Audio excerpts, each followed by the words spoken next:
You know, when I left academia and crossed over to the dark side and became a venture capitalist, I thought I'd stay up at night worrying about profit and loss and about whether this company or that company. And that's not the stuff that keeps you up at night.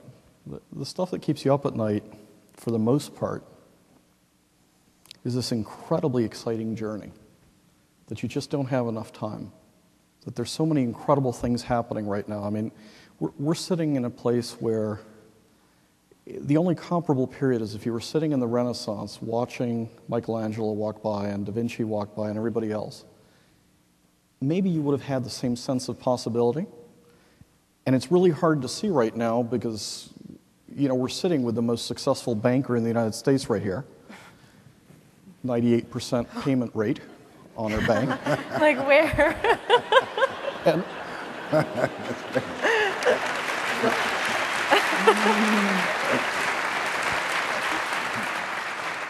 And that's what gives you this incredible sense of possibility, because the rules have been broken to the point where you can move gardens, you can move farms into the cities, and put together technology and knowledge from different parts of the world to the point where you can grow things that would have been inconceivable to a farmer 10 years ago. And you can build banks out of nothing, and you can take a MacArthur Foundation and find the geniuses in the world. So the thing that keeps me up at night is I just don't have enough time to fund these dreams, to find these dreams, to just read enough and find all this stuff, because we're going to double the amount of data generated by the human species in its history in the next 5 years. And if you can't build a business out of there, if you can't teach stuff to keep kids excited, if you can't build a great country or a great region out of that, then you're missing the boat. Is it too much? Is it too much for people to handle, to grasp? Could that be why people are frozen? You know, we keep having this debate about kids and how distracted they are. There's been a real increase, and I understand there's a debate around IQ curves and whether they're for real or not. But we've got smarter and smarter kids, and those IQ graphs are going up. And maybe it's partly the testing, but the other part of it is think about how most of us of a certain age absorbed books and how kids watch sports today. So you put on ESPN, and you've got the sports game right here, and then you've got a list of everything that's coming up over here, and then you've got a list of scores scrolling across the top, and then you've got two different scores coming across here.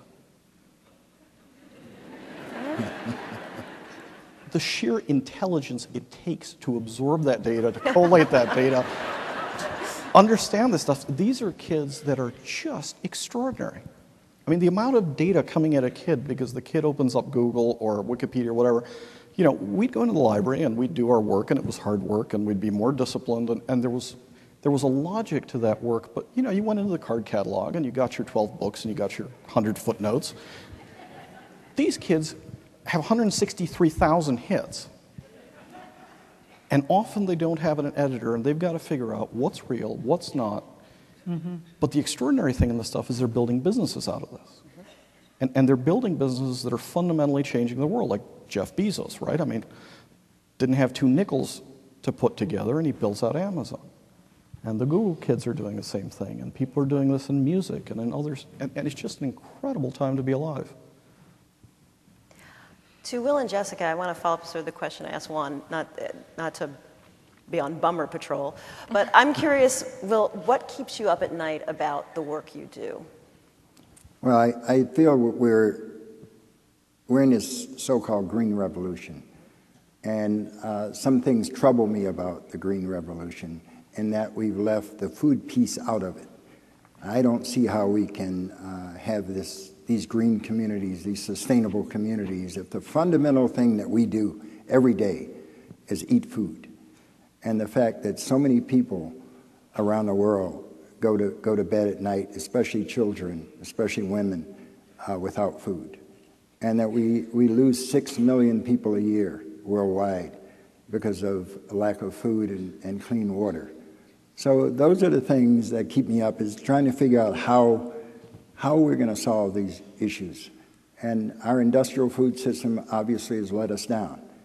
In 1960, the ag department told us to grow soybeans and corn, fence row to fence row. Farmers would be prosperous. We'd feed the world. There would be no more hunger in the world. Today we have more hunger in the world. So that, trying to figure out how do we get the same good, culturally appropriate good food to people in their communities worldwide. How do we do that? And we must do that. It's a national security issue. Just recently, I was in New York at the Clinton Global Initiative, and Hillary Clinton spoke, and she said that's the most important thing that we have to worry about today, is how do we feed folks?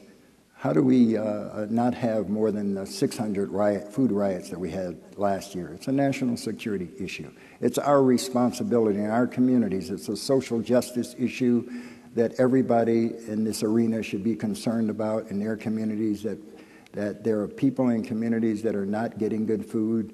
Our young people can't learn. We have so many, especially people of color communities, where there's redlining by retail grocery stores. There's discrimination around our food system, and we must dismantle that discrimination. Those are the things that I think about. How do we come up with strategies to do that? Jessica, what problems are you still trying to figure out and solve? You know, I was never growing up really interested in business per se, or in finance, or microfinance, or anything like that. I was interested in, I wanted to do nonprofit work. I wanted to do work that helped people. And to build an organization that has been able to scale. We've been around for 3.5 years. We're about to hit $100 million. But that is one piece of it. What I care most about is how Kiva and how other ways that exist out there, other organizations, other platforms that allow anybody in the world to connect with anyone else in the world, particularly in a way that connects people from different socioeconomic backgrounds. I really care most about not necessarily the money flowing back and forth, but about how people see each other. So for most of my life, anytime I would encounter a story or an image of somebody living, for example, in sub-Saharan Africa, 99% of the time, the message that accompanied that person's story was one about pity and suffering, and it was focused on a lot of negative stuff, because the goal, often these images and stories were in the news, or they were on nonprofit brochures that had a goal of getting me to feel enough, and usually enough shame and panic and pity to whip out my wallet and give, so that honestly I could feel better about myself and move on with my day. Not necessarily, I think, to be motivated in a way that was really about helping that other person.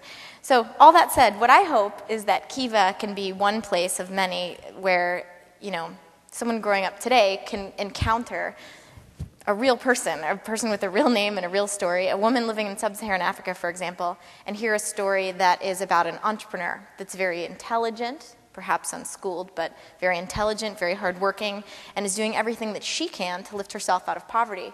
And all that she needs is access to this resource, access to this capital, the way probably everybody in this room has had access to capital. So I hope that message that sort of blurs the lines that I know I have experienced being barriers in my life between, rich and poor and strong and weak, and this kind of false dichotomy that's created out there in the world. I hope Kiva can blur those lines and allow people to have more connections based on dignity and respect. And that, I think, is actually kind of the end game. And all the rest, the business and everything else, and building a big organization, all of that to me seems like logistics. And that's sort of the easy part. It's mostly about what we truly believe deep down about the potential of another human being anywhere on the planet. And then everything else flows from that.